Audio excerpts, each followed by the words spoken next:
எல்லாருக்கும் வணக்கம்.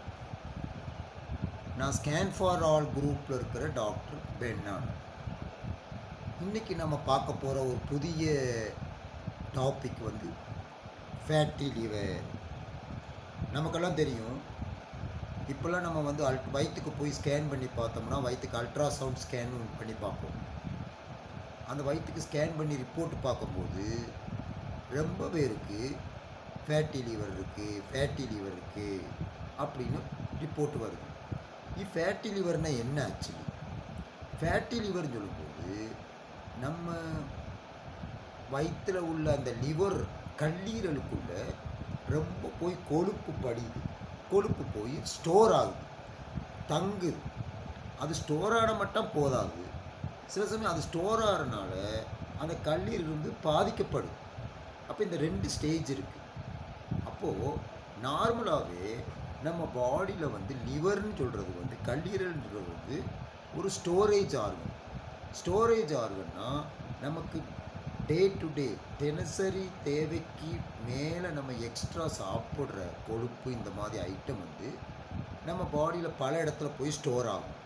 நம்ம மசில்ஸில் ஸ்டோர் ஆகும், சதையில் ஸ்டோர் ஆகும், பேக்கில் ஸ்டோர் ஆகும், லிவரில் ஸ்டோர் ஆகும். அந்த மாதிரி ஒரு லிவர் நார்மலாகவே ஒரு ஸ்டோரேஜ் ஆர்கன். அதாவது நம்ம எக்ஸ்ட்ரா தேவைக்கு அதிகமாக சாப்பிடும்போது அங்கே போய் ஸ்டோர் ஆகிறதும், தேவைப்படும் போது அதிலிருந்து வெளியே நமக்கு டே டு டே லைஃபுக்கு கொடுக்குறது தான் லிவரில் இதோட வேலை. பட் சில பேர் என்ன செய்கிறாங்கன்னா, இது எக்ஸ்ட்ரா ஃபேட்டு போய் கல்லீரலில் தங்க அதனால கல்லீரல் பாதிப்பு வர ஆரம்பிக்கிடுச்சு. அப்போ நம்ம 2 குரூப் எடுக்கலாம். ஃபஸ்ட்டு குரூப்பு இந்த கொழுப்பு போய் கல்லீரலில் தங்குறது, அது ஒரு குரூப்பு.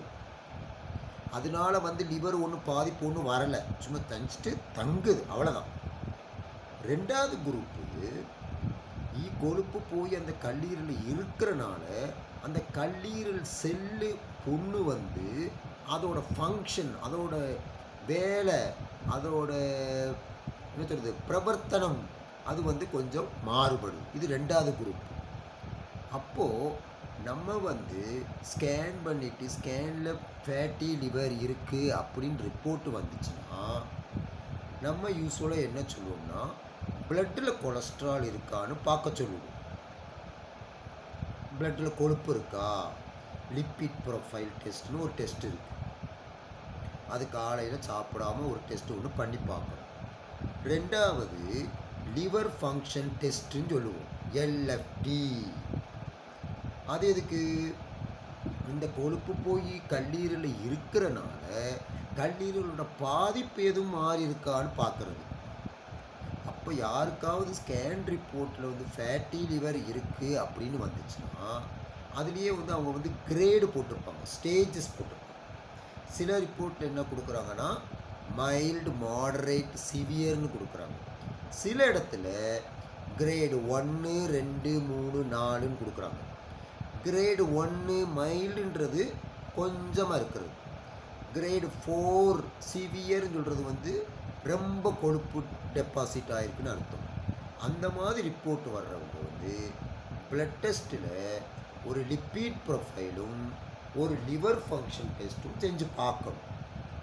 அப்போ அது செஞ்சு பார்த்த ரிசல்ட்டை வச்சு நம்ம 2 குரூப்பாக பிரிக்கலாம். ஒருத்தங்களுக்கு ஜஸ்ட் கொழுப்பு போய் ஸ்டோர் ஆகிருக்கு லிவரில், அவ்வளோதான். இன்னொருத்தவங்களுக்கு அங்கே ஸ்டோர் ஆனனால லிவரோட ஃபங்க்ஷன் கொஞ்சம் மாறுபட ஆரம்பிச்சிருச்சு.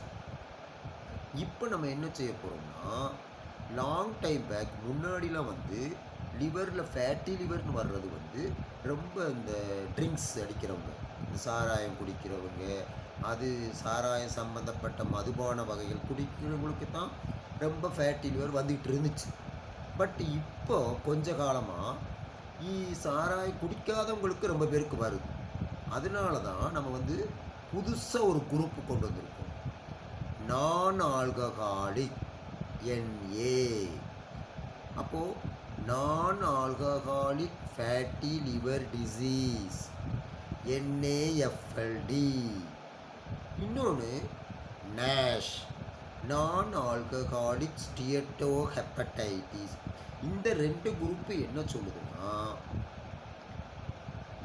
ட்ரிங்க்ஸ் அடிக்காதவங்களுக்கு, இந்த சாராயம் குடிக்காதவங்களுக்கு கொழுப்பு போய் லிவரில் ஸ்டோர் பண்ணுறதும், ஸ்டோர் பண்ணுறனால லிவரோட புண்ணு வர்றதுக்கும் உள்ள ஒரு புதிய 2 டயக்னோசிஸோட குரூப்பானோ NAFLD அண்ட் நேஷ்ன்னு சொல்லுவோம்.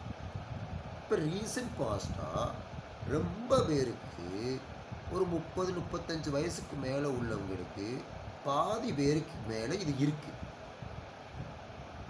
ஒன்று அவங்க ஃபேமிலி ஹிஸ்ட்ரியாக இருக்கலாம், அவங்க குடும்பத்தில் அப்பா அம்மா அல்லது தாத்தா பாட்டி இவங்களுக்கு ரொம்ப பேருக்கு சுகர் பேஷண்டாக இருக்கலாம், இல்லை அவங்களுக்கு இந்த மாதிரி கொழுப்பு சம்மந்தப்பட்ட வியாதி இருக்கலாம், பிபி இருக்கலாம். ஸோ அவங்களோட ஃபேமிலி மெம்பர்ஸ்க்கு இது வரும். ஃபேட்டி லிவர் கொஞ்சம் சீக்கிரமாகவே வரும். பட் அது இல்லாமையே நம்மளுடைய லைஃப் ஸ்டைல் சேஞ்சஸ், இப்போலாம் நம்ம ஃபாஸ்ட் ஃபுட் ரொம்ப சாப்பிட்றது, வீட்டு பலகாரம் ஒன்றும் பச்சை காயில் ஒன்றும் சாப்பிட்றதில்ல, வெளியே போய் இந்த மாதிரி ஃபாஸ்ட் ஃபுட் ஐட்டம் சாப்பிட்றனால ஃபேட்டி லிவர் காமனாக வருது. அப்போ நம்ம இந்த ஃபேட்டி லிவர்னு நமக்கு வரும்போது அவங்கள நம்ம 2 குரூப்பாக எடுக்கலாம். ஒன்று அவங்களுக்கு ஸ்கேனிங்கில் மட்டும் ஃபேட்டி லிவர் இருக்குன்ற ரிப்போர்ட் வந்திருக்கு, பட் பிளட்டில் அவங்களுக்கு நார்மல். அவங்க என்ன செய்யலாம்னா எக்ஸசைஸ் டெய்லி ஒரு அரை மணி நேரம், மினிமம் ஒரு அரை மணி நேரம் நடக்கலாம் வேர்க்கிறாப்பில். சாப்பிட்ற சாப்பாட்டில் ஒரு நான்வெஜ்ஜு கொழுப்பு சம்மந்தப்பட்ட ஐட்டத்தை குறைக்கலாம். இதை கொஞ்சம் நம்ம ரெகுலராக ஃபாலோ பண்ணிட்டு வந்தாலே அவங்களுக்கு போதும்.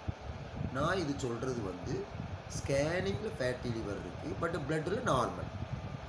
இன்னொரு குரூப்பு அவங்களுக்கு ஸ்கேனிங்லேயும் ஃபேட்டி லிவர் இருக்குது, பட் பிளட்லேயும் கொஞ்சம் கொலஸ்ட்ரால் இருக்குது அல்லது லிவர் ஃபங்க்ஷன் டெஸ்ட்டில் வேரியேஷன் இருந்துச்சுன்னா அவங்க கொஞ்சம் அடிஷ்னலாக கொஞ்சம் மாத்திரை மருந்து டாக்டரை கன்சல்ட் பண்ணிவிட்டு சாப்பிட வேண்டியது வரும். பட் நம்ம ஊரில் India diabetic capital of the வேர்ல்டுன்னு சொல்கிறாங்க. இந்த வேர்ல்டுலேயே சுகர் பேஷண்ட்ஸ் கூட இருக்கிறது இந்தியாவும் ஒரு கண்ட்ரி. அதனால நமக்கு சுகர் பேஷண்ட்ஸ் உள்ளவங்களுக்கும் ஃபேட்டி லிவர் காமனாக வருது. அப்போ இந்த ஃபேட்டி லிவர் உள்ள பேஷண்ட்ஸ் சுகரையும் நல்லா ஸ்ட்ரிக்டாக கண்ட்ரோல் பண்ணால் ஃபேட்டி லிவரை நம்ம குறைக்கலாம். நம்ம அடுத்த வீடியோவில் பார்க்குற வரைக்கும் நன்றி.